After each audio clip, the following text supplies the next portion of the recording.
Ini contoh kecil saja. Makanya saya sering katakan, sing dadi gurumu Gusti Allah. Ojo punya iman hidayah teko iku teko klason. Jangan pernah.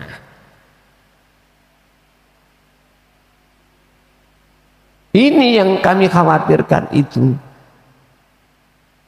Sehingga ada sesuatu yang sampai detik ini tidak berani kukatakan dan kuceritakan terhadap jenengan dengan maksud tujuan Anda biar tidak salah menyembah. Ada di situ.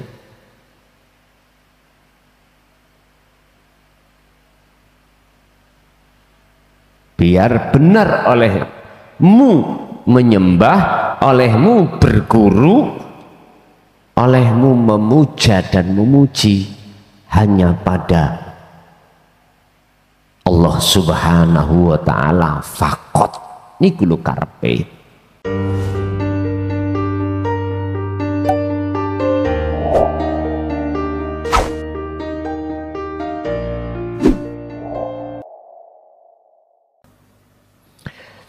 Ila hadratin Nabil Mustafa Rasulullah sallallahu alaihi wasallam wa ala alihi wa azwajihi wa dzurriyyatihi wa qarbatihi wa ahli baitihi wa ashabil kiram wa ila jami'il anbiya wal mursalin wal awliya was syuhada was salihin wat tabi'ina tabi'ina salihina ila yaumiddin wa ila abaina wa ummatina wa azdadina wa masyaikhina wa auladina wa azwazina wa dhurriyyatina wa ahli baitina wa jami'i man tabi'ana wa ghairahum sayyudillahi lana wa lahumul fatihah.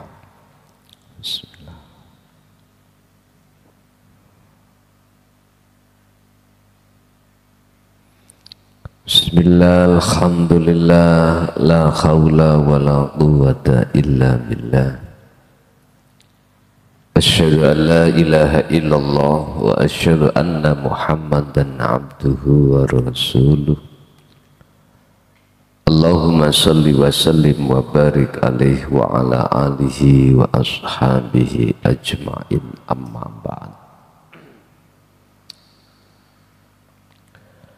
Apapun yang Allah perintahkan terhadap manusia sebagai hambanya,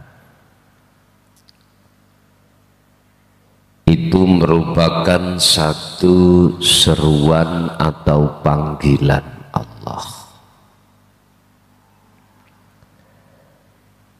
Baik perintah untuk menjalankan ataupun meninggalkan.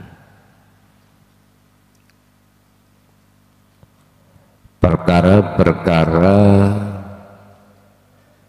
yang Allah sebut di dalam masalah perintah atau seruan Allah, itu ada dua pengertian di tengah-tengah kalangan umat manusia. Dalam pandangan orang-orang am atau orang umum, yang dikatakan perintah atau panggilan Allah adalah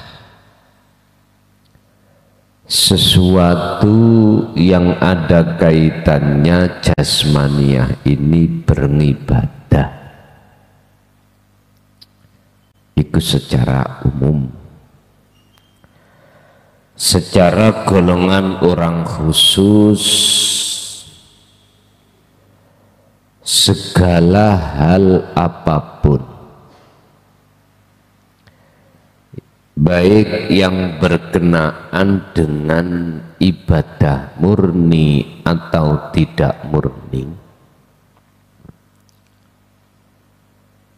di situ ada seruan Allah satu-satunya hanyalah hati diperintahkan untuk menghadap dengan sebenar-benarnya terhadap Allah, dan hati diperintahkan untuk meninggalkan perkara-perkara selain Allah. Bapak Ibu, seruan yang Allah maksud di sini adalah dari sudut pandang hakikat, menghadapnya hati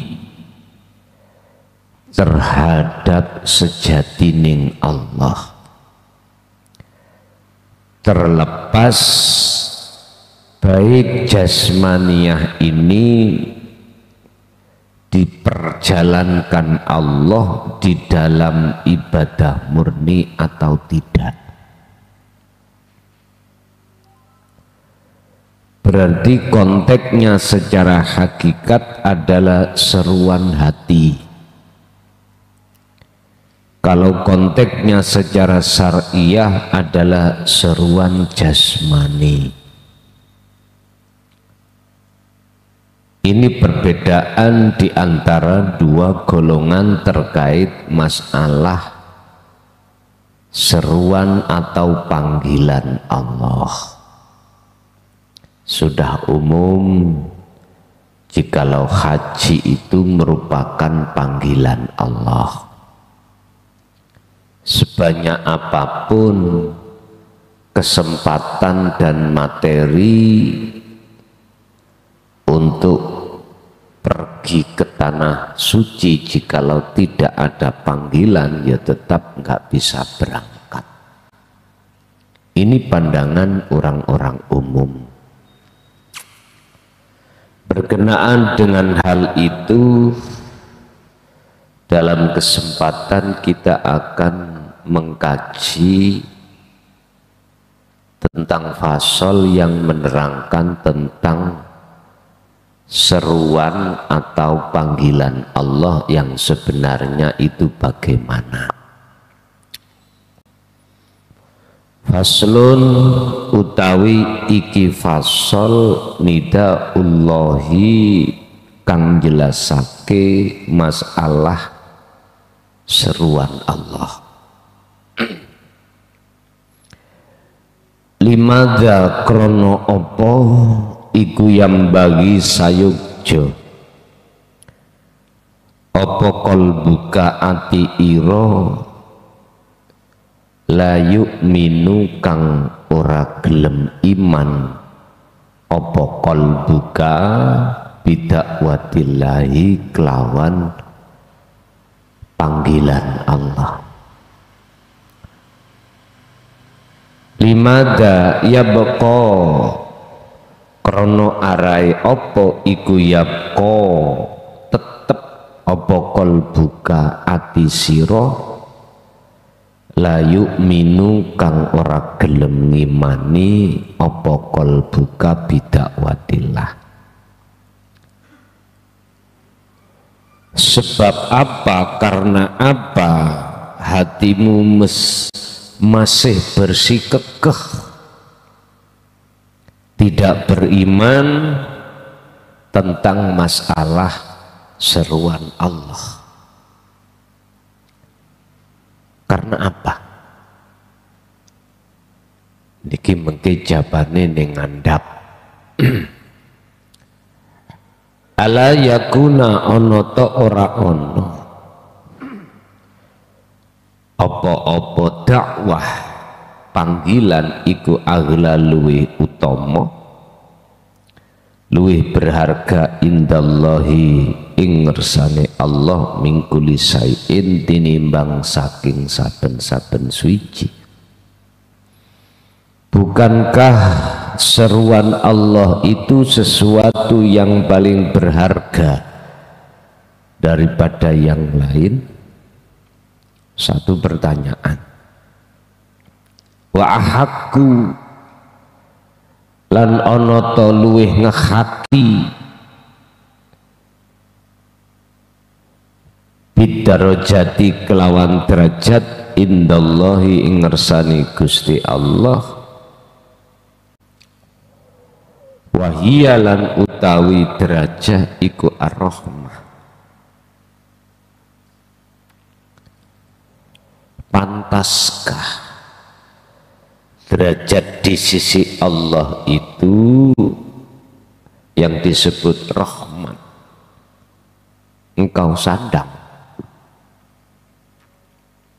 Padahal satu sisi kamu tidak mempercayai bahwasanya seruan Allah untuk kembali itu tidak kau hiraukan. Pantaskah derajat yang disebut derajat adalah pertolongan Allah yaitu rahmah itu menyandang pada dirimu? Tadzakar li'annahum krono sak temene mereka sing seperti itu. Tadzakaru ayo do mikir, ayo do angen-angen tentang apa anaman ing sak temene wong iku yanalu merkoleh sapa man rahmatallahi ing rahmate Allah wa kang utawi man iku al abdu satu hamba alladzi kang qalbu kang utawi atine abdi iku takiyun termasuk wong sing nyandang takwa. Ada apa hatimu masih bersih kekeh tidak percaya tentang masalah panggilan Allah yang berupa lekaslah kau kembali wahai jiwa? Tahukah kamu bahwasanya seruan Allah itu lebih berharga daripada yang lain? Dan pantaskah kau yang tidak beriman tentang panggilan Allah alias mengabaikan panggilan Allah terus kau mendapatkan rahmat? Tadzakar, ayo do diangen-angen.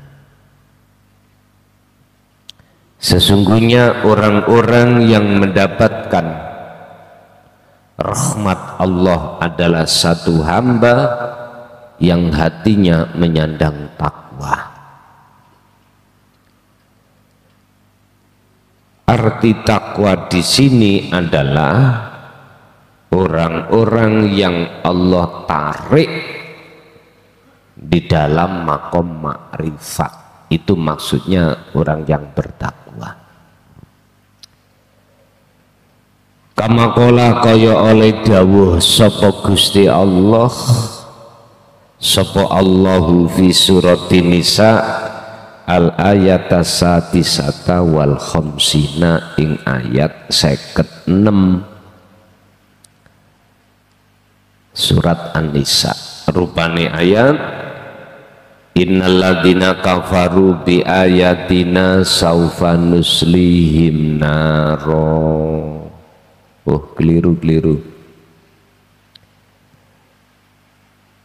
Kama qala kaya oleh dawuh sapa Allahu Gusti Allah fi surati Imran al ayata mi'ata wasnataini wa thalathina ing ayat 132 surat Ali Imran.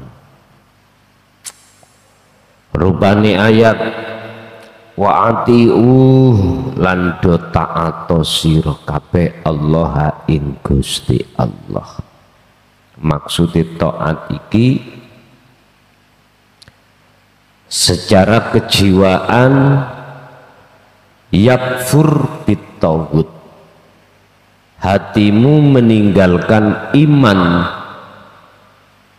selain Allah di dalam keadaan apapun, bahwasanya sumber datangnya itu tidak dari selain Allah. Jadi hati ini harus tinggalkan iman-iman selain daripada Allah yang hakiki, Allah yang esa. Contoh, iki gerimis, otomatis air jatuh menabrak seng itu berbunyi, menghasilkan satu bunyian. Dalam kaidah orang-orang syariah, bunyi ini disebabkan karena benturan antara air hujan dengan seng. Logika bisa diterima, Pak. Sehingga mereka berpedoman bahwasanya peparingi Allah atau doa kita, ikhtiar kita itu sebagai sebab datangnya peparing Allah. Padahal peparing Allah itu sesuatu yang sudah Allah catat di zaman azali. Apa mungkin sesuatu yang baru itu bisa menyebabkan yang lama? Ya nggak mungkin. Ini konteks iman loh ya. Konteksnya di dalam hati pasti gitu. Apa mungkin munculnya suara yang ditimbulkan dari jatuhnya air ke seng itu sebagai sebab loh, ketetapan Allah yang sudah Allah catat? Mboten mungkin.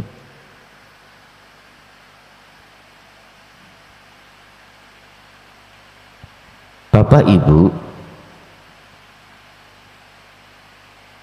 dari golongan-golongan ulama ahli makrifat itu yang dimaksud yakfur bitawud alias wa'atiullaha ini, imannya itu bukan sebab dari air nabrak terhadap seng, bukan. Karena namanya suara itu datangnya lebih dahulu daripada jatuhnya air terhadap seng. Karena suara ini adalah sifat daripada hidup yang berkuasa di situ. Ini kalau dimasukno logis nggak iso nerimo, Pak. Ya munculnya suara disebabkan tabrakan antara air dengan seng. Inilah perbedaan antara akal dengan hati.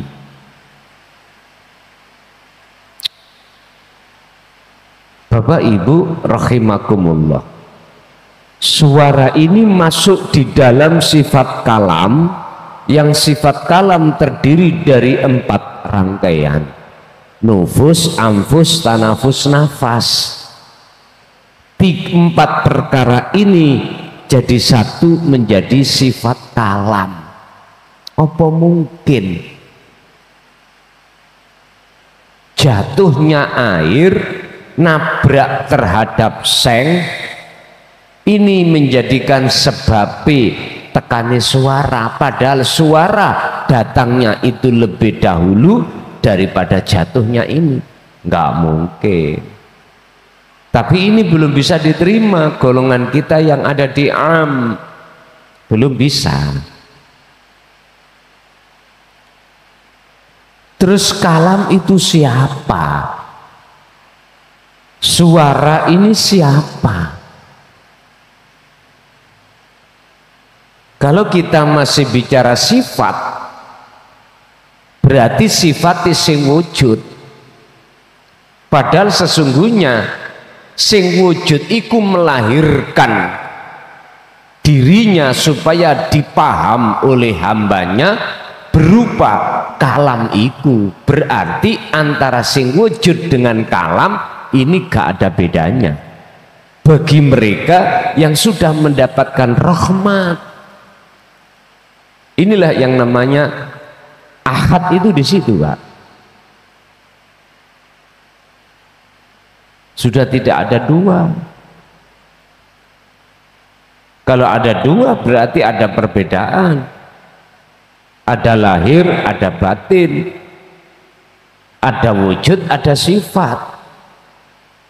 Itu sudah nggak berlaku bagi orang-orang yang sudah mendapatkan rahmat Allah, alias sudah ditarik Allah di dalam makom ma'rifat. Memang yo angel bisa menerima dan ngimani karena kita menggunakan akal. Mengapa kita orang-orang syariat susah menerima ajaran tauhid atau ilmu tasawuf? Karena pakai akal, nggak pakai iman, nggak pakai rasa, sehingga selalu menolak. Bapak Ibu, okelah, hukum sebab akibat itu terjadi pada diri kita yang berorientasi dari akal. Tapi nggak bisa kita akan sampai pada puncak tujuan substansinya atau makhluk syahid jikalau tidak pakai rasa. Mboten saged.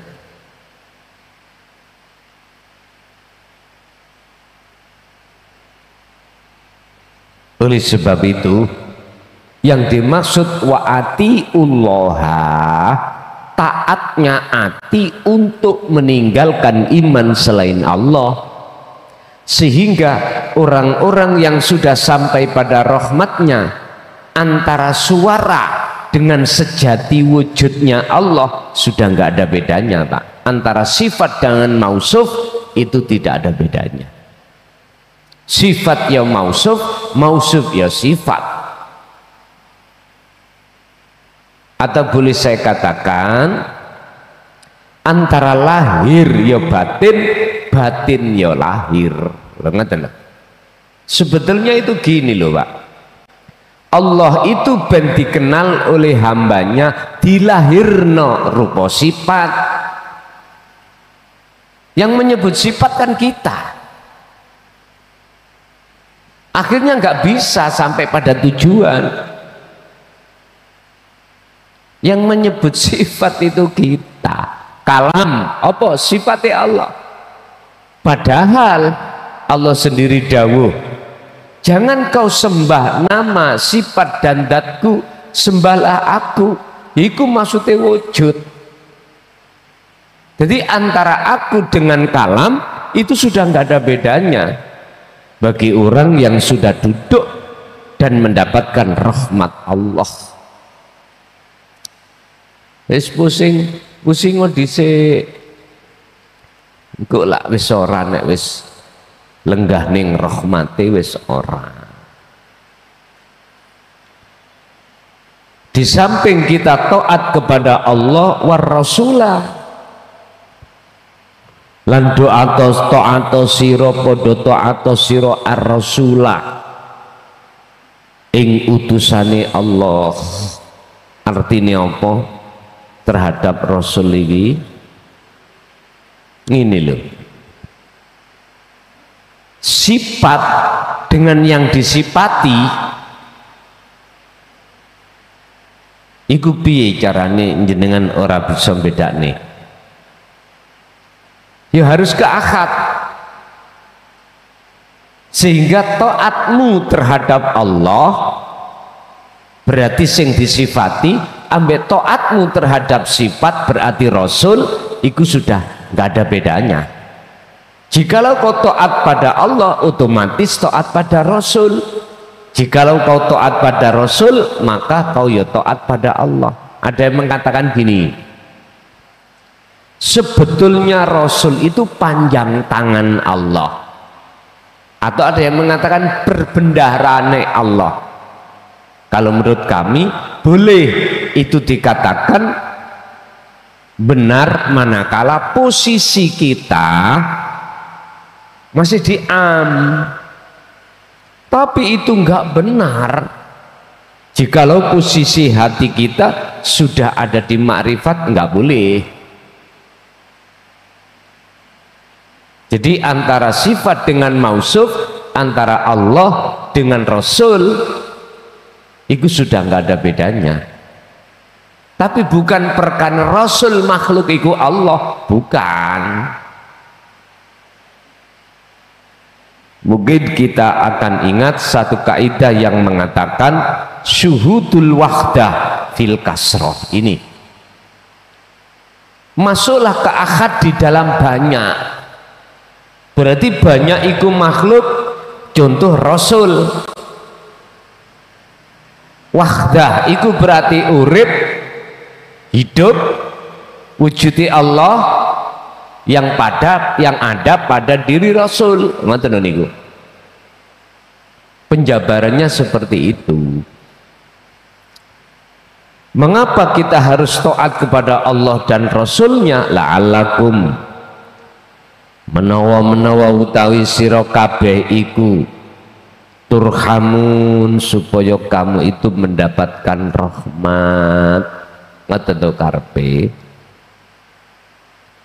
Berarti yang dimaksud rahmat niki adalah derajat yang paling luhur indallah ing ngersane Allah, yaitu makrifat. Derajat yang dimaksud adalah rahmat, berarti tingkatan iman yang sudah ihsan.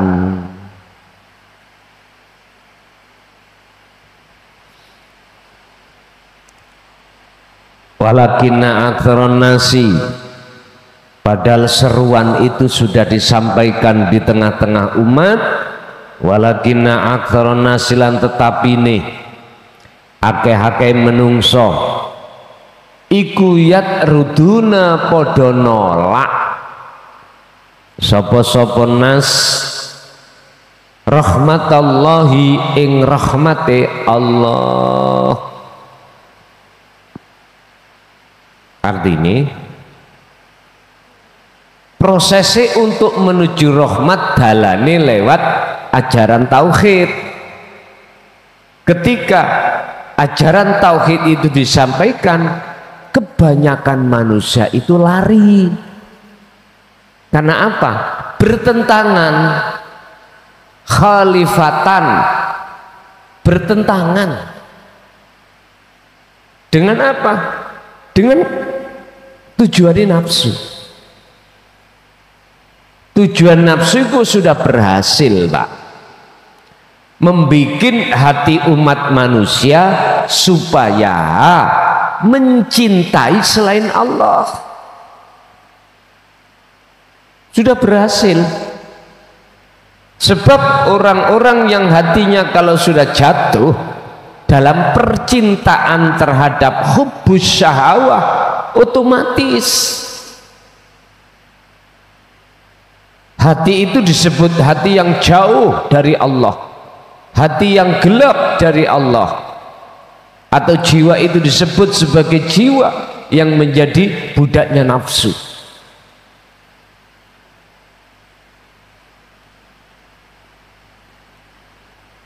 Mereka lari, menolak, bahasanya menolak ajaran ini. Yang lebih ironis lagi, tidak hanya menolak, tapi berani berstikmen, berani bermakalah, berani mengatakan bahwasanya itu ajaran yang tidak benar alias sesat. Aku tanya, apakah sah makolahnya seseorang yang tidak mengerti tentang yang dimakolahi, ya gak salah Pak.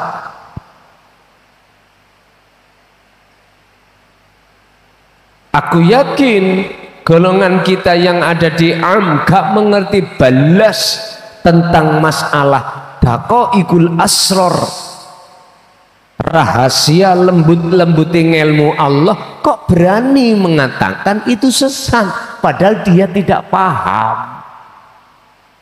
Sama dengan gini loh Pak Wis, saya ini orang ngerti belas dengan ilmu bahasa Inggris. Apa sah saya berkomentar dan mengomentari isi di dalam ilmu Inggris dan menyalahkan sementara aku gak paham? Yang mboten salah Pak.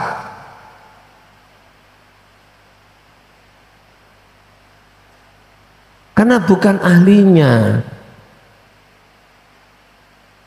bukan ahlinya, ya tidak sah. Jadi ya tidak bisa diterima makalah saya, karena saya nggak paham tentang bahasa Inggris.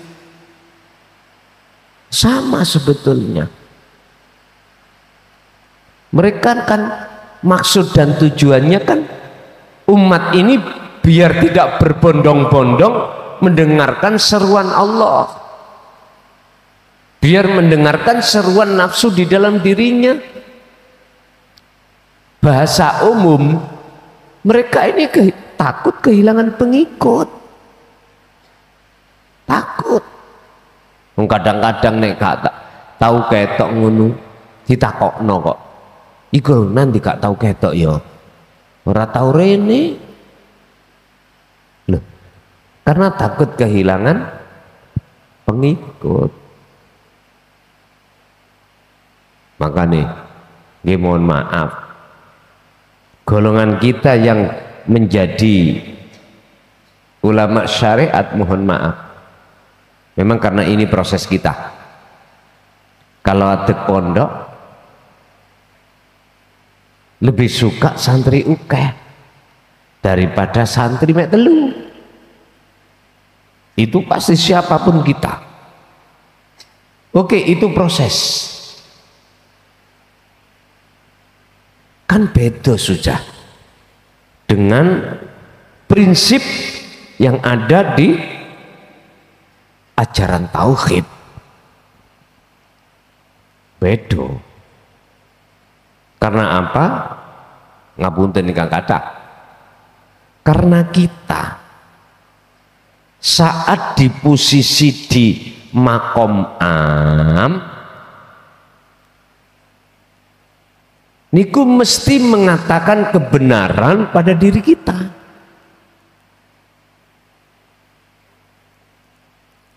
Sehingga akidah kita ini merasa benar sendiri daripada akidah orang lain.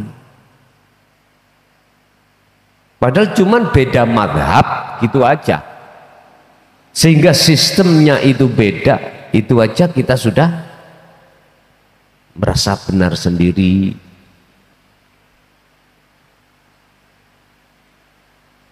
Bapak Ibu, sekarang dikembalikan pada kita. Terus kita di kelas am, opotah ingin naik ke khos, monggo, itu hak Anda masing-masing.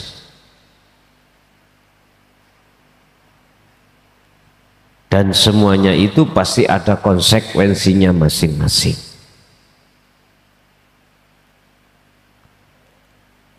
Terus akibatnya apa? Tatkala hati ini menolak dengan apa yang telah pernah Rasulullah sampaikan, sekaligus itu sebagai inti daripada wahyu Allah. Wan najijatu, lan utawi akibate akhire iku annahum sak temene mereka iku yadkhuluna bakal podo den lebokake sapa mereka naro jahannama ing neraka jahannam. Yaqulu khalidawu sapa Allah fi surati Nisa al ayata sadisata wal khamsina ayat 56 rupane ayat innalladzina kafaru sak temene wong sing padha ngingkari gak percaya mau loh bi ayatina kelawan piro-piro wahyuku kata Allah ya yang disampaikan oleh para nabi atau para rasul terutama tentang jalur ruhaniyah inti wahyu itu ya saufa nuslihim mongko bakal nglebokake sapa ingsun Allah ing mereka nglebokake naron ing geni neraka.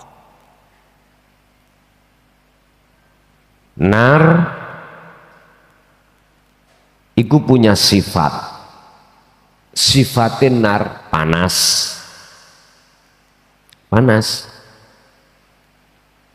mana takdir yang menjadikan hati sampean panas, mana takdir yang menjadikan hati sampean itu gelisah, khawatir, takut, mana? Kalau itu ada di dalam hati kita, berarti ya ini maksudnya neraka itu. Hakikatnya lho Pak, bukan syariati. Saya bicara bukan dari sudut pandang syariat, tapi hakikat. Sesungguhnya orang-orang yang mengingkari atas wahyuku, yang dimaksud wahyu itu yang ada kaitannya dengan ruhaniyah, kaitannya dengan ruhaniyah, itulah yang kumaksud ajaran yang mendidik hati supaya mengesahkan Allah. Itu kita lah tingkari. Apa resikonya? Natijahnya apa? Allah jawab, saufa nuslihim naron, bakal ku masukkan neraka. Jadi jiwa ini dimasukkan di dalam wadah. Nar iku wadah, sifatnya panas. Sing dimaksud wadah ini takdir yang membuat hati sampean iki muncul rasa susah, gelisah, bahkan amarah. Iku neraka. Dikasih sugih, hati khawatir. Khawatir hati kita. Khawatir apa? Khawatir diambil Allah. Khawatir kita jatuh miskin. Makanya Kanjeng Rasul itu dawuh, ya Allah, so aku nek mati gembulna mek wong miskin. Maksudnya miskin hati dari selain Allah, bahkan tidak ada di situ. Bukan miskin harta niki Pak, bukan. Orang yang sudah Allah taruh di dalam makom makrifat atau seorang yang mendapatkan rahmatnya, itu hatinya Allah reksa dari kemilikan, dari termasuk dari niku lho ngongso-ngongso wau lho. Apa ya ngongso-ngongso? Ngongso-ngongso perkara dunya niki. Artinya nyuwantai uripe niku. Cara ning dunya iku nyuwantai. ora ana sing digodhog, iku ya ora gupuh. Nggak ada yang dimakan, hati nggak tergesa-gesa. Jadi ngalir beliau-beliau itu hatinya. Ibarat nyepeng pondok, bah diweni santri, bah ra diweni santri. Jadi gak ngongso-ngongso, ya Allah, berilah saya santri yang banyak, pengikut yang banyak. Ora wani, boten, ya wis ngintir ngalir. Jari wong Jawa nrimo ing pandu, tapi angel ya, abot. Tapi kita pernah bicarakan tentang aboto kaya apa kuwi, tetep hati nggak boleh berputus asa. Ada di situ.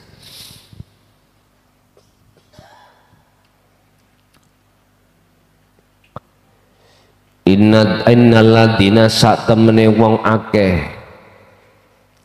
yarjuna kang padha gelem nrimo sapa ladina rahmatallahi ing rahmate Allah iku qalilun tawiti golongan yang betul-betul menjadi pengikut Rasul kang sejati, tawiti Pak, tawiti.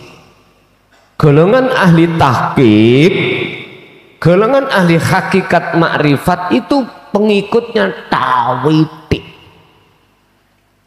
Dibanding dengan golongan kita yang ada di Iki fakta. Bicara iki realita, bukan omon-omon. Udah, sampean tingali pondok mana yang mendidik tauhid? Tauhid. Umpama teko wong ya tuwek-tuwek. Wis lumrah karena merasa jange mate. Ya wis kapan maneh wis wajar ngene. Nggih ngapunten. Tapi orang kalau hatinya sudah condongnya ada di situ, jauh kaya apa Sumatera mriki, Pak. Lah, kaya cedek. Dekat kaya apa tapi gak condong sak desa dhewe ra katik. Loh, iki fakta, Pak. Aku nggak bicara tidak sesuai dengan realita, enggak, kenyataan. Kenyataan. Berarti ukurannya itu bukan jauh dan dekatnya jarak. Ukurannya adalah mau nerima hidayah atau tidak, hanya ada di situ. Makanya di depan tadi makalah walakinna aktsaron nasi akeh-akeh menungso iku Bapak Ibu ya ruduna nolak, tapi sing purun menerima iku qalilun titik banget. Sebab apa kok titik banget? Li'annahum krono sak temene wong-wong sing do nrimo rahmate Allah iku yasmauna podo ngrungokake ansitu wasma'u wa atiu rahimakumullah. Lah niki lho ngrungokake kanthi kanthi tumakninah. Berarti artinya yasmauna itu tidak hanya mendengarkan di telinga aja, tapi diresapi dalam hati. Akhirnya ini ketemu konten gitu, oh ya iki sing tak goleki, kok gak biyen, kok gak dulu-dulu. Mesti siapapun kita itu, apalagi kita sudah tenagane wis kurang, umure wis tuwa, kok gak biyen-biyen ya, kok gak dulu-dulu. Hal ini sudah aku temukan. Siapapun kita pasti itu, Pak, pasti seperti itu. Ngrungokake apa dakwatallahi ing pengundange Allah, kama kaya keterangan kala kang wis dawuh sapa Allah fi suratil baqarati ing dalam surat Al-Baqarah al ayatal khadiyata wal isrina ing ayat 21. Al-Baqarah, surat Al-Baqarah surat ngarep ya, ayatnya ya ngarep sering sampai bocor. Rupane ayat ya ayyuhan nasu ubudu rabbakumul ladzi khalaqakum walladzina min qablikum la'allakum tattaqun. He wong sing padha iman, abudu padha madhepa marek lan madhepa sira kabeh. Niki nek cara bahasa syariat diartikan nyembah, tapi penjabaran nyembah tidak ada konteks rohaninya, mesti jasmaniah iki dengan bentuk menjalankan perintah meninggalkan larang jasmaniah. Konteks kita yang ada di gitu, Pak, akhirnya kita berai dandani dohiriyah, tapi rohaniah kita kebanyakan bosok. Ngerti bosok? Sampai ningali jambu air itu ya, jambu air ketok wis manis, abang kuning bayu, bosok dibuka sete kuluget, set iku setan. Jadi set iku setan. Ngene iku terus sampean pangan ae. Gak apa-apa mbek merem, gak apa-apa. Ana sing nekat, kula biyen di kanca, Pak, ngrewegetno. Mbuh iku alasane ben gak dijaluk apa ya gak ngerti. Yang jelas sapa sing ningali nek bukan calone dokter mutah-mutah. Nyun sewu, Pak. Pelem ya, pelem. Pelem iku mateng. Kadang-kadang lah ana bosok ana ulre ya. Ngoten niku dipangan dhewe-dhewe. Dadi ulre sik dijoko dipangan. Terus dagingnya dhewe dipangan. Mboten campur tadi siji. Lha coba sampean ya napa ngoten niku. Jambu ya ngono. Dadi jambu nek cara mriki ngarani jambu air niku lho, Pak ya. Besar. Dipecah kluget-kluget, dijoko ulre dipangan dhisik ulre. Entek baru dagingnya duka. Niku turunane sapa jenenge kanibal iso. Mbah Sumanto ya gak ngerti. Ngene ya ora mutah. Wong kene sing nguasai mutah. Wis ora ngerti. Abudu do marek lan ketemu sira ing Allah, Rabbakum ing pangeran sira kabeh. Berarti sapa iki sing dikhitabi? Sedaya menungso, bukan wong Islam tok, Pak. Sebab ayati berbunyi Rabbakum, awale ya ayuhan nas, wahai manusia, a'budu, mendekat dan bertemulah kamu Rabbakum ing Tuhanmu. Wong Islam Allah, wong Nasrani Allah, orang lain Sang Hyang Widi. Ora ono masalah. Iki konteks secara hakikat perbedaan sebuah nama itu nggak ada masalah. Karena orang hakikat itu sudah menduduki suhudul wahdah fil kasroh. Jadi mboten enten hasud.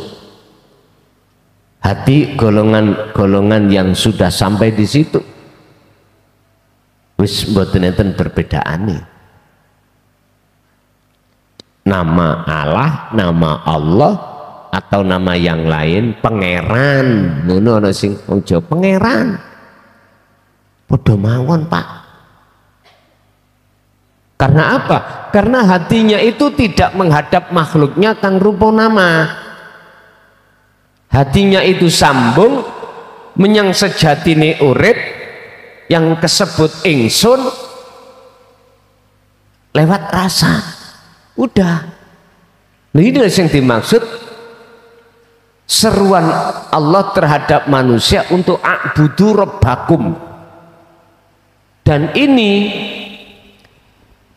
sifatnya rabbakum iku alladzina zat khalaqakum kang dadekake sapa ladikum ing sira kabeh.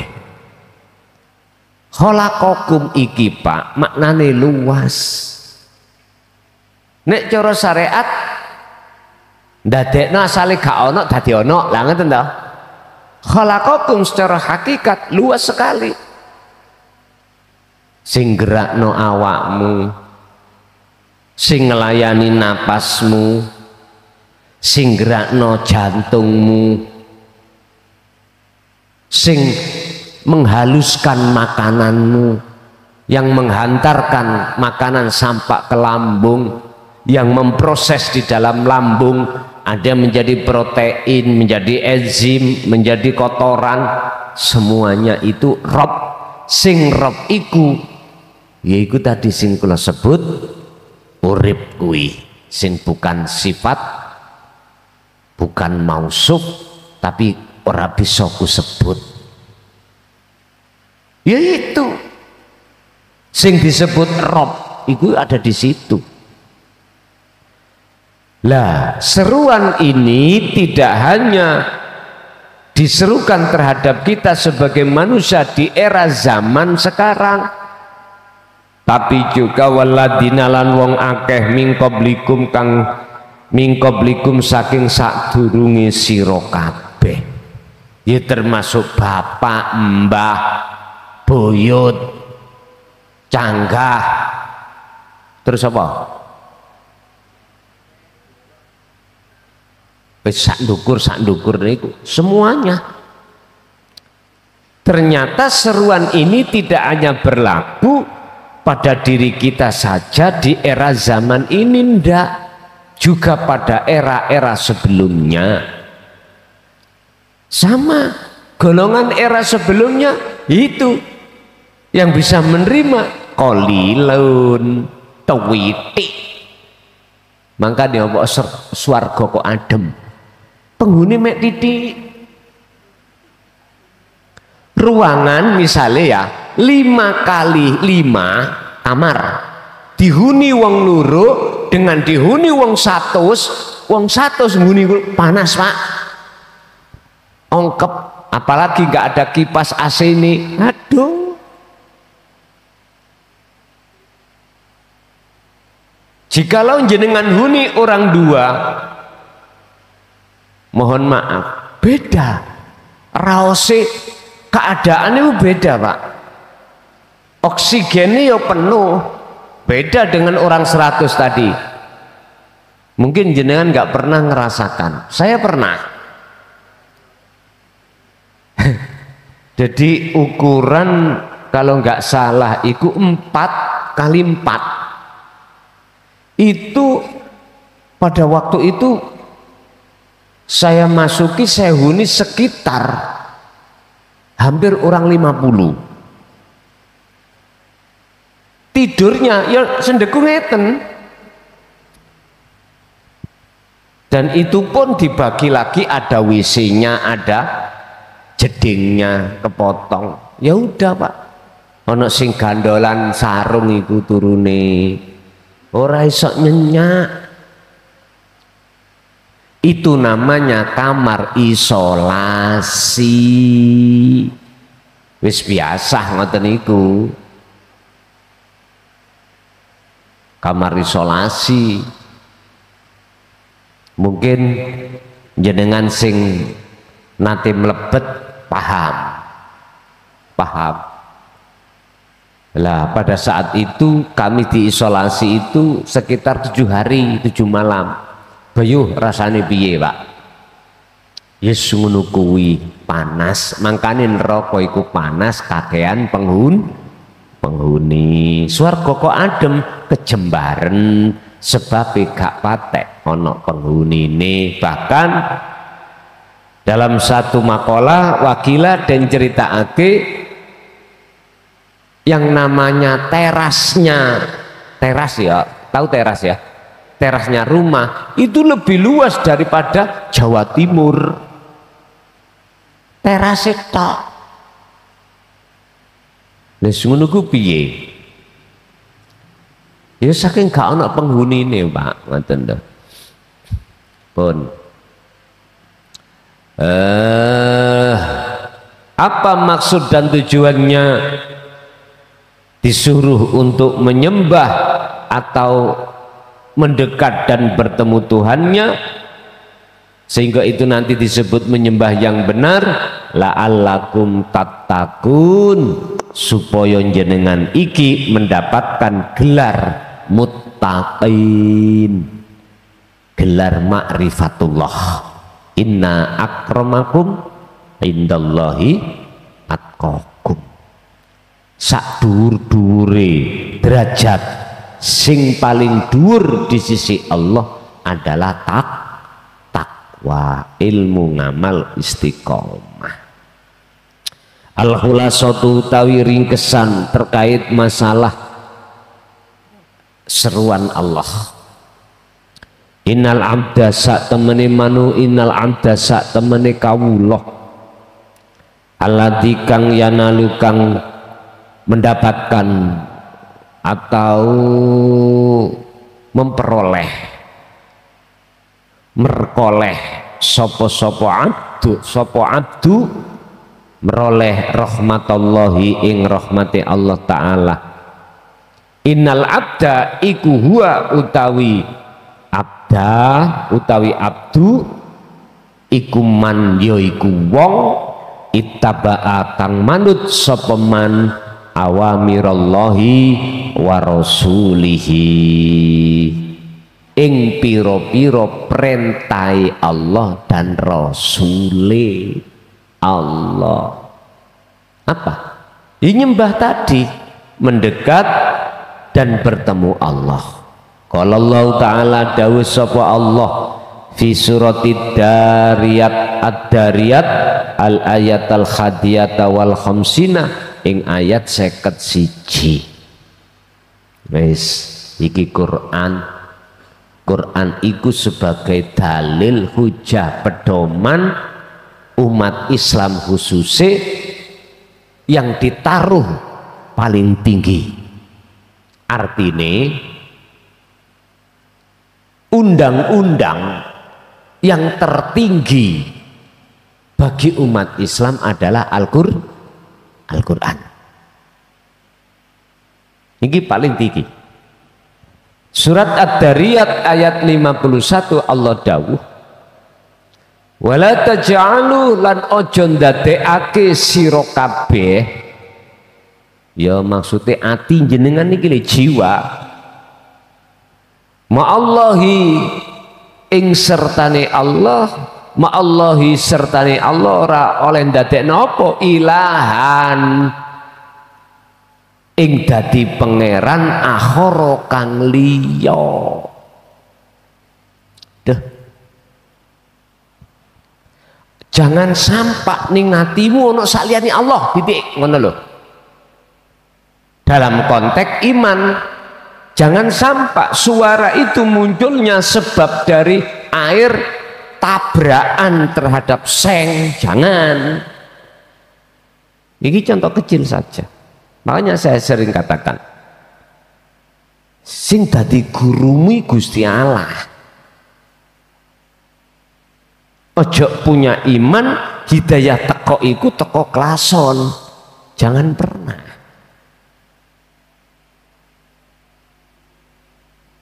Ini yang kami khawatirkan itu. Sehingga ada sesuatu yang sampai detik ini tidak berani kukatakan dan kuceritakan terhadap jenengan dengan maksud tujuan Anda biar tidak salah menyembah. Ada di situ.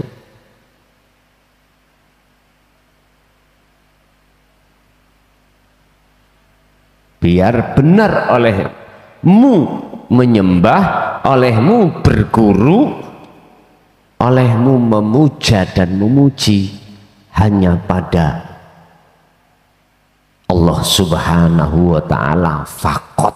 Niku lho karepe.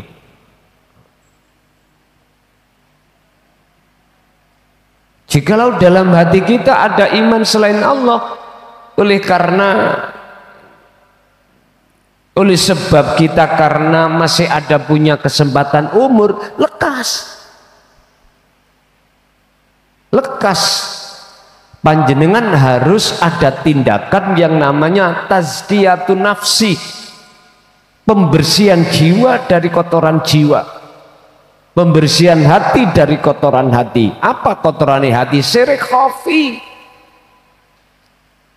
wujudnya perkara sakliyane Allah yang sudah bersemayam di dalam hati kita. Jatuhnya kita pasti iman terhadap makhluk itu. Makanya Rasulullah diperintahkan Allah dawuh, innama ana basarum mithlukum. Rasulullah disuruh Allah untuk mengatakan apa isinya. Pertama, aku iki padha mbek awakmu, padha makhluke. Sifate makhluk la haula wala quwata. Lah nyapa kuwi muji nang aku? Cuman di era penerus Rasulullah ini, ngapunten ingkang kathah, suprone ingkang kathah, tak lurus nih, bertolak belakang. Justru kita dikongkon muji terhadap makhluk. Bahkan ada yang mendorong ojo maneh Rasule, anak turune sing gak jelas iki lho ya. Dikongkon hormat, nek gak hormat iku kualat. Glogok jaran gitu. Wis ta iki keluar, sungguh keluar dari jalur tauhid ini, keluar. Iki sama halnya saya katakan telah menanam pohon syirik ya seperti ini. Ya ini. Makanya beruntung Pak, kita sebelum meninggal itu Allah sudah membuka hati kita untuk bisa menerima tentang ilmu untuk mengesahkan Allah. Makanya sisa umur kita nggak akan lama. Kita akan menyusul saudara-saudara kita yang sudah tinggalkan dunia, itu pasti. Gak mungkin kita akan terus menerus di dunia, gak mungkin. Yes ben gak kaget sok nek pindah ngalam. Sekarang jiwa ini tinggalkan ngalam dunia menuju ngalam akhirat. Sederhana caranya. A'budu rabbakumul ladzi khalaqakum. Mendekatlah dan bertemulah kau terhadap Tuhanmu yang telah menciptakanmu, menggerakkan jantung, mengeluarkan napas keluar masuk. Loh, iki kuncinya sudah kita dapatkan dari guru sejati kita, yaitu Allah, yaitu dzikir sirul asrar. Sudah penak, kita itu tinggal berangkat tok wis.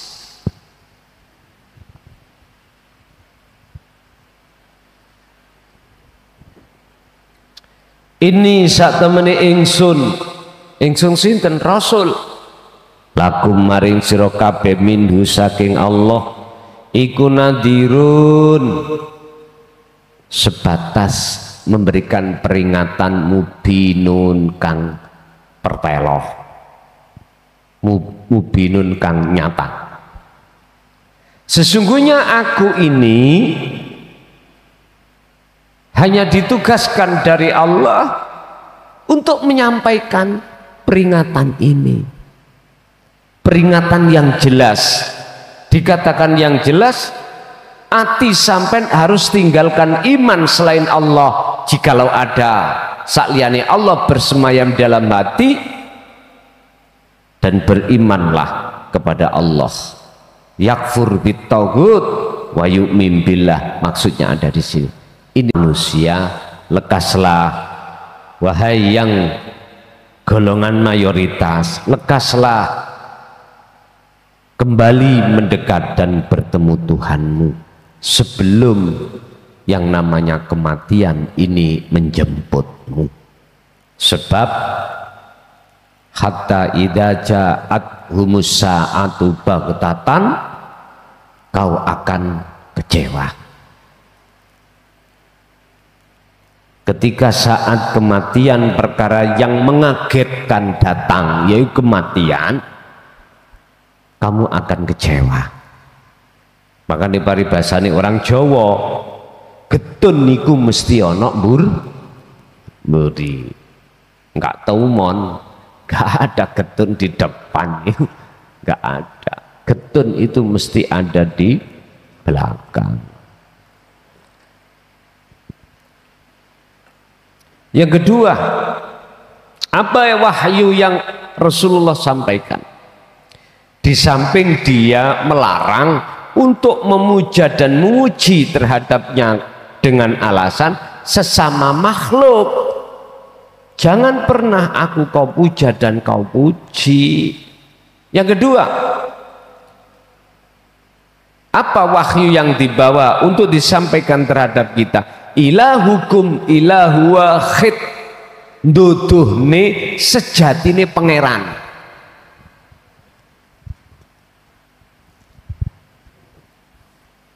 Cara bahasa sakniki, mana sih yang disebut wujude Allah itu?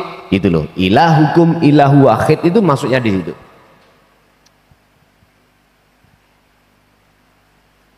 Pangeranku mewahyukan terhadapku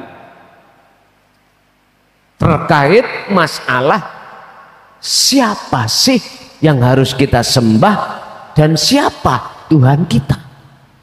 Ilahukum yaiku pangeran sira kabeh, pangeran sing pundi?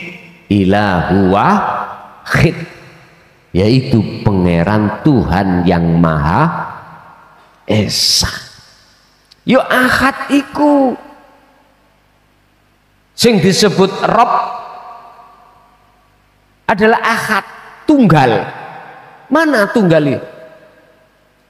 Wis, sampai harus masuk terhadap sistem suhudul wahdah fil kasroh, masuk esa di dalam banyak pundi, ono jantung, ono napas, ono darah, ono apa ae sing gerakno kabeh iki mau. Cuman iku cuman tunggal sing agawe, iku sejatine urip iku sing tak maksud Rabbukum itu di situ.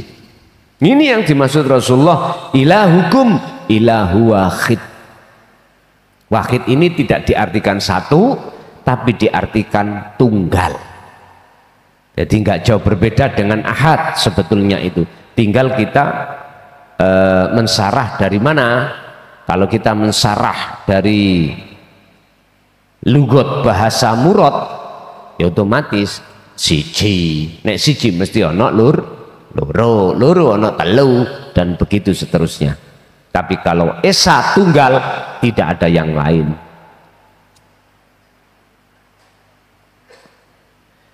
Berarti Rasulullah diutus Allah ke bumi ini, Bapak Ibu, secara syariat jenengan kali kula tidak boleh menyembah, memuja, memuji selain Allah.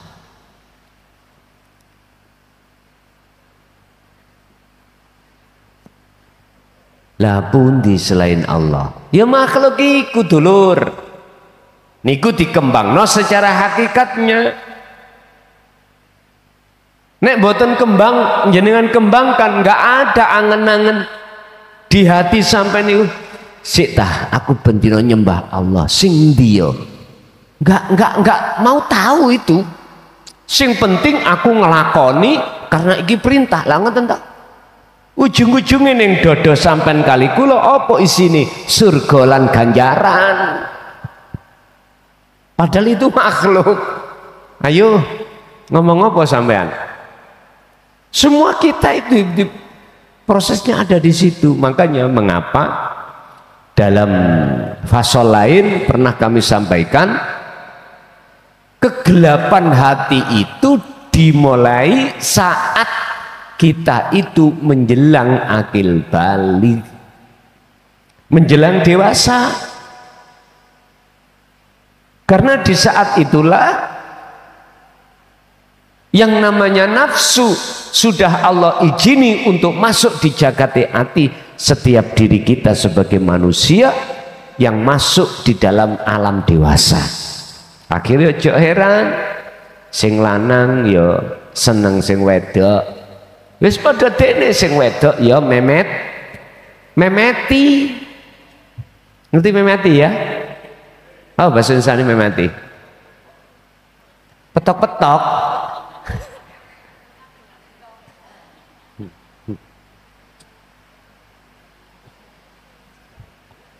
Allah. Dan itu miturut syariat sifat basariyah sah-sah saja. Karena memang kita prosesnya ada di situ, dan itulah yang disebut hati yang sudah selingkuh terhadap selain Allah. Jikalau memang begitu, apa resikonya?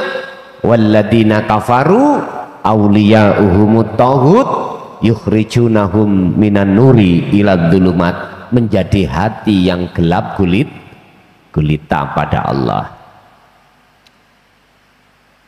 Mohon maaf, nggak sing ngalim, nggak sing bodoh, nggak sing syariate kuat, nggak sing syariate enteng-entengan, semuanya begitu. Karena itu proses. Pertanyaannya adalah fatalaqqa Adamu mir rabbi kalimatim fataba alaih. Kapankah hatimu sadar kalau kau ini menjadi budaknya nafsu? Wahai jiwa, ukurane iku Pak, bukan umur. Kan ono sing ngomong ini, nek durung umur 40 ojo belajar hakikat, gendeng awakmu. Durung wayahe. Lah ngoten nggih. Belum waktunya. Wong syariat musik gratul-gratul. Ada yang bilang seperti itu. Anda berani statement seperti itu jikalau mereka ini gak sido gara-gara statement Anda seperti itu, makalamu seperti itu, kalau meninggal siapa tanggung jawab? Telea. Bagaimana dia akan bisa menolong kita sementara dia sendiri nggak bisa menolong dirinya sendiri? Pak nyun sewu, ono wong siji wuta nuntun wong 1000 wuta tutuk nggon mboten saged. Bagaimana dia bisa menolong yang lain keadaan buta tentang jalan yang benar, wong dirinya sendiri disuruh lewat ya juga nggak bisa benar, mboten saged. Terus piye kalau nggak ada ukuran? Kapan waktu itu terjadi terbukanya kita? Wis ngaju nanggone Mbah Adam. Fatalaqqa mongko nrimo sapa Adamu Nabi Adam mirabbihi sangka pangerane Adam nampa apa? Kalimatin ing pira-pira kalimah wahyu. Endi sing dimaksud wahyu? Endi sing dimaksud kalimah? Inilah Pak yang sering kukatakan, pendidikan ilmu tentang khusus ruh untuk mengesahkan Allah. Inilah risalatut tauhidiyah Rasulullah. Itulah la ilaha illa anta wa ana. Ini.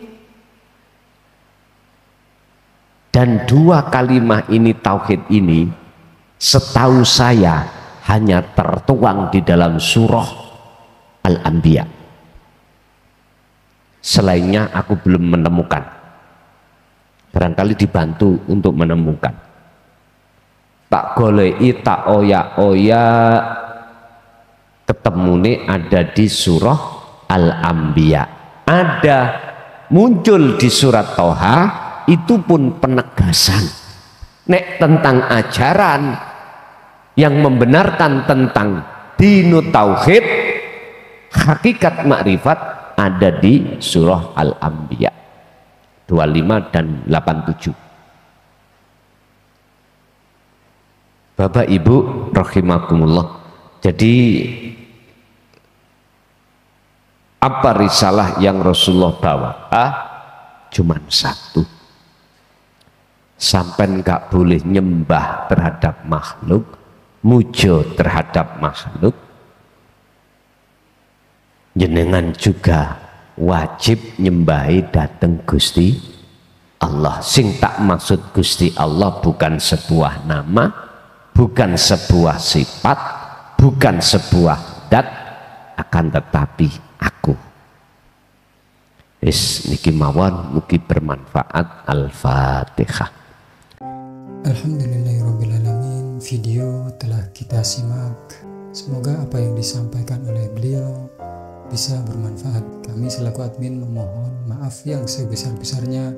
Akhirul kalam, wabillahi taufiq wal hidayah. Wassalamualaikum warahmatullahi wabarakatuh.